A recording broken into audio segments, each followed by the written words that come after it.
Halo, berjumpa lagi dengan Pak Galih. Ya, Bapak harap Bapak doakan semoga anak-anak semua selalu dalam keadaan sehat ya. Tentunya walaupun kita masih dalam suasana pandemi yang membuat kita harus belajar dari rumah atau belajar secara online, tapi kita harus tetap semangat dalam belajar supaya kita semakin pintar dan lebih tahu akan pengetahuan-pengetahuan yang ada. Nah, kali ini Pak Gale akan mengajak kalian untuk mengenal macam-macam benang biasa.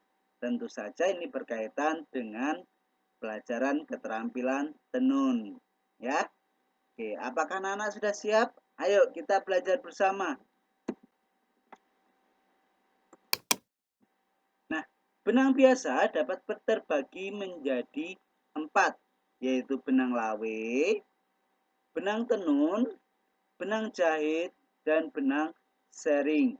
Nah, kali ini Pak Gale akan mengajak kalian untuk membahasnya satu persatu.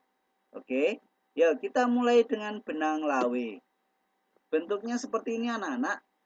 Benang ini belum dipilin ya. Benang lawe adalah benang pintal yang tersusun dari serat-serat pendek yang dibentuk dengan cara menarik serat-serat tersebut ya, ditarik sedikit demi sedikit dan bentuknya berupa benang tunggal. Benang ini merupakan karena tersusun dari serat-serat pendek sehingga perlu menyambung supaya panjang.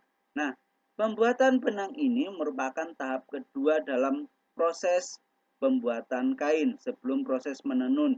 Jadi, benang lawe ini masih bahan benang untuk benang yang digunakan untuk menenun. Yang selanjutnya ada benang tenun. Nah, tentu saja anak-anak tidak asing ya dengan benang seperti ini ya, terutama yang warna putih. Nah, benang tenun ini merupakan benang yang digunakan untuk membuat kain atau rajutan. Nah, tentu saja benang tenun ini ukuran maupun kekuatannya tergantung dari penggunaannya. Jadi berbeda-beda, bermacam-macam ya. Benang tenun lebih kuat dari benang lawe karena sudah dipilin. Dipilin itu ada di gulung-gulung ya. Tuh. Benang tenun terbagi menjadi 2. Benang tenun terbagi menjadi 2, yaitu benang lungsi dan benang pakan. Benang lungsi ini memiliki kekuatan yang lebih kuat dari benang pakan.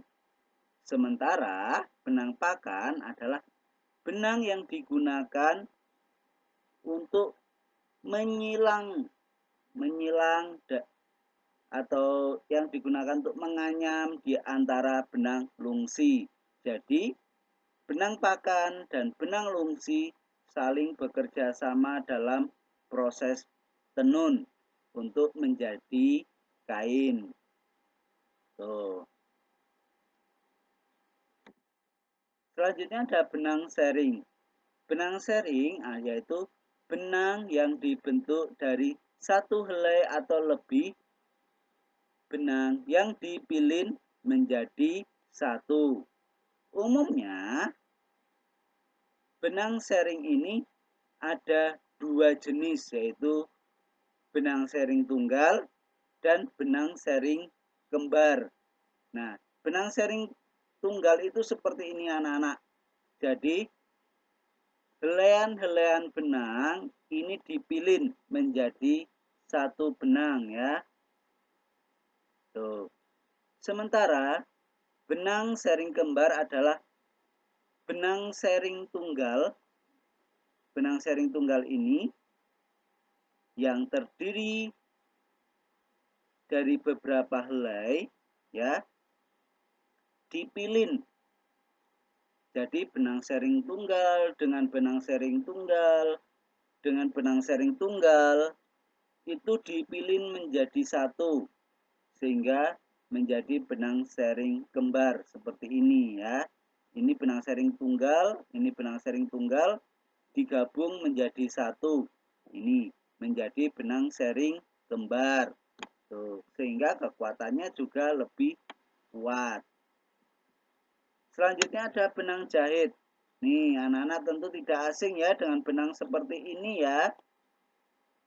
Nah, benang jahit ini merupakan benang yang sering atau mudah sekali dijumpai ya, yang digunakan untuk menjahit bahan baik kain, sepatu, selimut, dan lain-lain. Tentu saja tergantung beda penggunaan, beda jenisnya, dan juga beda bahannya ya. Jenis benang jahit dapat terbuat dari kapas, sutra, linen, rayon, gelas, nilon, polyester, dan lain-lain. Nah, ini penggunaannya tergantung pada kebutuhan ya. Tidak mungkin kan benang untuk menjahit kain digunakan untuk menjahit sepatu, tentu saja tidak kuat. Nah, makanya sesuai kebutuhan atau sesuai penggunaannya. Nah, demikian anak-anak penjelasan dari Pak Galih, semoga dapat membantu. Nah, setelah ini Pak Galih akan membagikan tugas. Silakan anak-anak kerjakan tugasnya sesuai perintah. Ya. Terima kasih anak-anak. Selamat belajar dan tetap semangat. Oke, dadah.